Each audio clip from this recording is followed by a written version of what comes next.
Hey everybody, it's Mike and welcome to Chip Damage, and tonight we're taking a look at one of my favorite figures in my collection, my Evangelion Unit-13 from Kayodo in their Evangelion Evolution line. Now this is an older figure. This is one of the very first releases of Evangelion 13 in toy form, released a number of years ago. I want to say 2013, 2014, around the time of Evangelion 3.0's release. But why are we talking about it now? Well, because a few months ago they released Evangelion 3.0 plus 1.0 thrice upon a time. That's a mouthful. I think I'll just go with Evangelion Rebuild 4 or Rebuild 4. And this gives me an excuse to talk about that movie a little bit as we go over this figure, as there's definitely a renewed interest in Evangelion because, damn, can you believe between part 3 and part 4 there's a 9-year gap?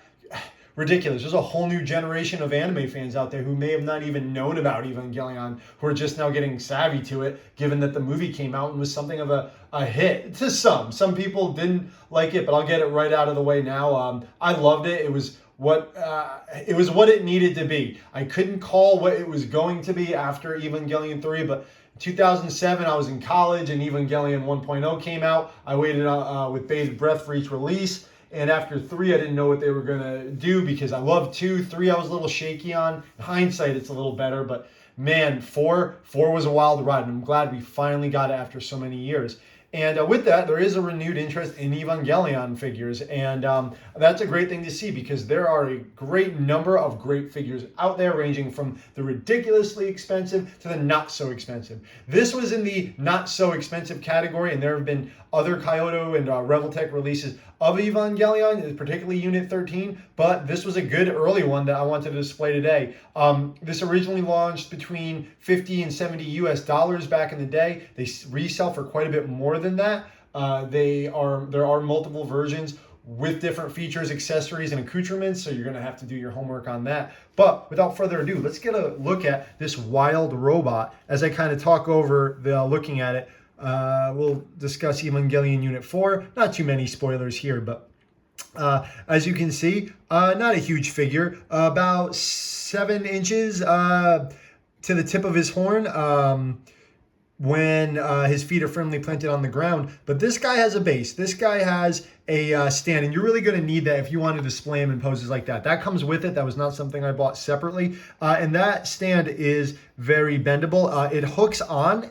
And it can be a little finicky to get it to balance just right, but it's a solid stand. It weighs about as much as the figure. And as you can see, I have him posed here with the 2 lances of Longinus. I just think this is kind of the pose you want to have him in. Let's get a good look at that face sculpt, shall we? As you can see, despite being a smaller figure, the paint job is quite nice. You can see on the eyes there, they do have the double eyes, the double irises that the mech is known for to help distinguish it from Unit 1, other than, you know, the 2 sets of arms.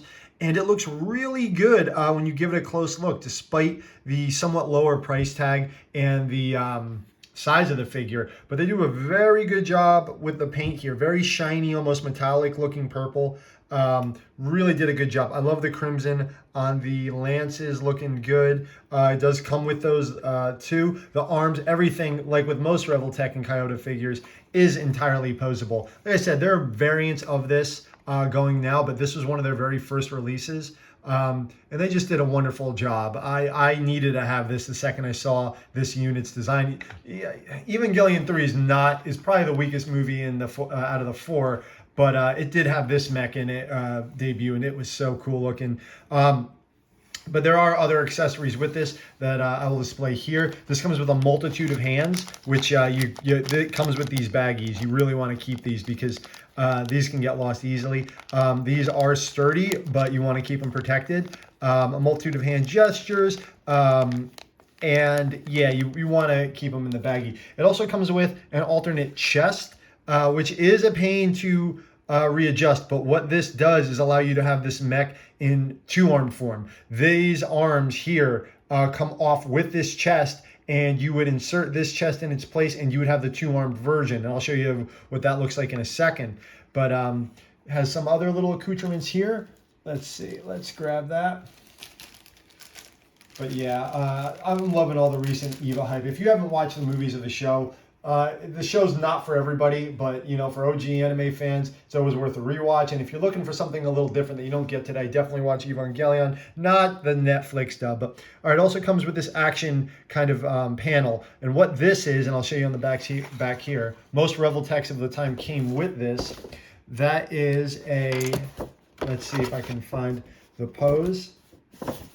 No, not in the box, but perhaps here. Oh, well, doesn't show you there, but you're getting a good look at the instructions and all the devices that it comes with to show you, you know, picture coordinated. You don't need to read a Japanese to do that. But what this does, I can just explain. It pops into the bottom of Eva's foot so that if you want to pose them on the ground, kind of like doing like a dashing pose, you're going to be able to do that, and this will act as the support. So if you don't want to use the stand, you want to try to balance him on his feet, which is a little difficult. You would use that peg to connect in his foot and maneuver it around so it looks like he's doing like a dynamic pose, and it's double it's double acting as a stand.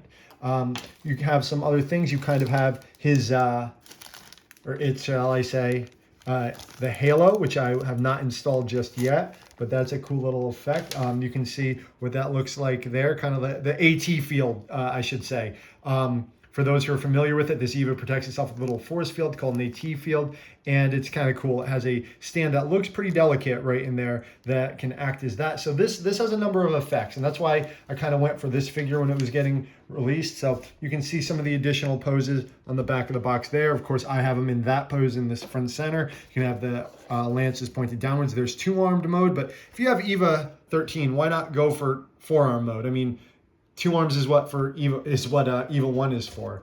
But yeah, this figure has weathered quite a few years with me, and it has stayed strong.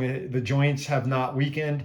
Revoltech, you know, Revoltech figures for their humanoids aren't always the greatest because the joints like on top of the clothes look a little funny. But when it comes to robots, they still do a great job, and they've been doing that great job for years. And the paint job on this, like I said, the neon on the shoulder pylons, I'm really digging it. The red shoulder buttons there, like this is a solid figure, and you can get maybe not this exact figure, but re-releases of it between, like I said, $60 to all the way up to about $120. I wouldn't go too much higher for that, and before you just go and buy a statue instead of a figure. But yeah, Eva 13, any Revoltech or Kayodo or Evangelion launch, you're going to get a quality figure. But this is the very first one. We launched quite a few years ago. One of the very first ones, I should say. But yeah, even the box, these when Eva 2 and 3 came out, there were a lot of toys coming out. I don't think they expected the fourth movie to take 9 years to come out. No one did. So yeah, there was a ton of merch like this. I mean, there's always Eva merch, but there was a particular kind of wave of it around 2012, 2011. Going into 2013. So you just see this awesome box, which acts as a great background. Another unique masterpiece, Evangelion Evolution.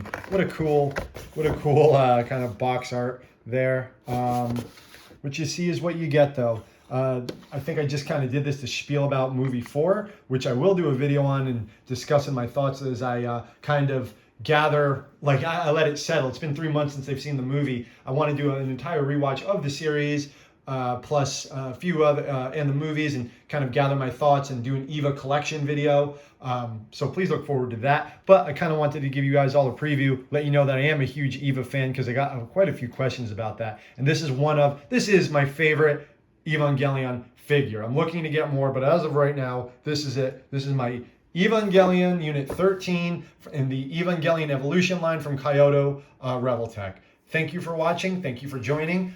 My name is Mike. This has been Chip Damage, and please take care of yourself.